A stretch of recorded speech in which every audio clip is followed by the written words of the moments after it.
ప్రియమైన దేవుని సంగమా, పరిశుద్ధుడును మన ప్రియరక్షకుడు ప్రభు అయిన యేసుక్రీస్తు వారి నామం పేరిట మీ అందరికీ శుభవందనాలు. ఈ ఉదయకాలము పరిశుద్ధ గ్రంథంలో నుంచి హబక్కూకు గ్రంథము 3వ అధ్యాయము 18వ వచనాన్ని ధ్యానాంశముగా తీసుకుందాం. నేను యెహోవా యందు ఆనందించెదను, నా రక్షణకర్త అయిన నా దేవుని యందు నేను సంతోషించెదను. చూడండి ప్రియ సహోదరి సహోదరుడా, మరి ప్రవక్త అయిన హబక్కూకు ఓ మాట చెప్తున్నాడు. నేను సంతోషిస్తాను, ఆనందిస్తాను. అయితే ఎవని యందు ఆనందిస్తానంటే నా ప్రభువు, నా రక్షకుడు, నా దేవుడైన యెహోవా యందే నేను ఆనందిస్తానంటున్నాడు. ఏంటంటే అక్కడ పరిస్థితులు, మరి ప్రతికూలమైన పరిస్థితుల్లో ఈ మాటలు చెబుతున్నాడు. తన ప్రాంతంలో అంజూరపు చెట్లు పూయట్లేదట, ద్రాక్ష చెట్లు ఫలింపులో లేవు, చాలులో మరి పైరు లేదు, గొర్రెల దొడ్డిలో మరి పశువులు లేవు.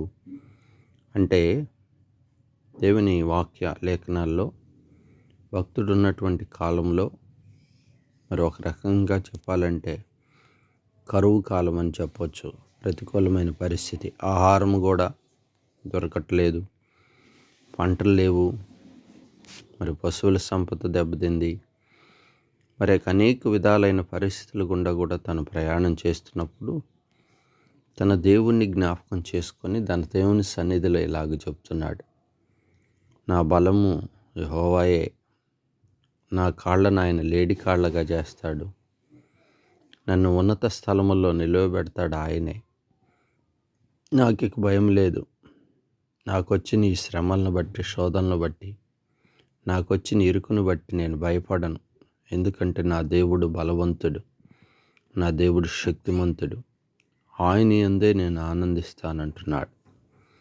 ప్రియుడా, మన ఆధ్యాత్మిక జీవితంలో కూడా మరి ప్రతికూలమైన పరిస్థితులు కుటుంబ జీవితంలోనూ వ్యక్తిగత జీవితంలోనూ మనకుంటున్నప్పుడు మనము కూడా మన ప్రియ భక్తుడు హబక్కూకు వలె మన ఆధ్యాత్మిక జీవితంలో కూడా ఏ పరిస్థితులకైనా, వ్యాధి బాధలు, అనారోగ్యాలు, మరి ప్రతికూలమైన పరిస్థితులు ఏమున్నప్పటికీ మరి మన దేవుడు మనకు సహాయకుడు కనుక, మన దేవుడే మనల్ని బలపరచువాడు కనుక, మన దేవుడు మనల్ని స్థిరపరచువాడు కనుక, అది ఉన్నది లేనట్టుగాను, లేనిది ఉన్నట్టుగాను చేయగలిగిన దేవుడు కనుక ఆయన పాదముల చెంతకొచ్చి ఆయన వాక్యమును చదువుకుంటూ ఆయన సన్నిధిలో ప్రార్థిస్తూ ఆయన కృప కొరకు కనిపెట్టి ఉంటూ ఆయన యందే మరి మనం ఆనందించాలి, సంతోషించాలి.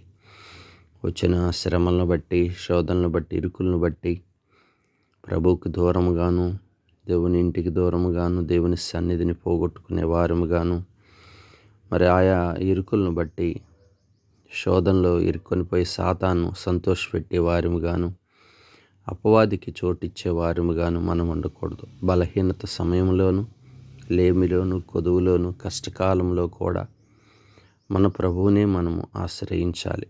ఆయనే మన దేవుడు గనుక ఆయన యందే మనం ఆనందించాలి. అందుకే ప్రియభక్తుడు అంటున్నాడు, యెహోవాయే నాకు బలము, నా ఆనందం ఆయన యందనే, నా సంతోషమునకు కారణము కూడా ఆయనే, నన్ను ఉన్నత స్థలముల్లో నడిపించువాడు ఆయనే అని ఒక శుభప్రదమైనటువంటి గొప్ప నిరీక్షణ కలిగిన వాడుగా, ఆత్మీయ స్థితిలో, ఉన్నత స్థితిలో ఉన్నవాడుగా, ప్రభువు కొరకై తను ఎంత శ్రమ పడుటకరికైనా ఇష్టపడిన వాడుగా ఉంటున్నాడు.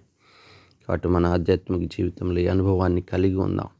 ప్రార్థన చేసుకుందాం. పరిశుద్ధుడా, ప్రేమ కలిగిన తండ్రి, నా ఆధ్యాత్మిక జీవితాల్లో ప్రభువా మీ కార్యములను నూతనపరచుము, మమ్మల్ని బలపరచుము. ఈ దినం మీ వాక్యం ద్వారా మాట్లాడుతూ వచ్చారు. మా రక్షణకర్త మీరే. మేము నీ యందే ఆనందించాలి, నీ యందే సంతోషించాలి. ఎలాంటి కరువు, ప్రతికూలమైన పరిస్థితులు, ఎలాంటి శోధనలు వచ్చినప్పటికీ నీ ప్రభువా, ఇదిగో మా పితరుడు చెప్పినట్లు యెహోవా యందే ఆనందించుచున్నాను.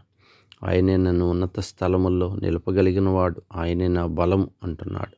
అవునయ్యా, మీరు మా బలమును, ఇదిగో మా కాళ్ళను లేడి కాళ్ళగా చేసేవాడు. మాకు వచ్చిన ప్రతికూల ప్రతిశోధనలన్నిటి నుంచి విడిపించగలిగిన సమర్థుడైన దేవుడు కనుక నీ సన్నిధికి వస్తున్న ఉదయకాలం సంఘమును అట్టి ఆత్మీయతలో మీరు నడిపిస్తారని, సంఘములో కొదువలు, సంఘములో వ్యాధులు, బలహీనతలు ఉన్న వారిని తాకండి. సంపూర్ణమైన ఆరోగ్యాలు దయచేసి సంఘమునకు క్షేమస్థితి దయచేయండి. నన్ను మమ్మల్ని కూడా మీ కృపలో ఈ దినమంతా నడిపించి మీ నామానికే మహిమ తెచ్చుకునమని యేసు నామమున ప్రార్థించి స్తుతించి అడిగి వేడుకుంటున్నాం తండ్రి.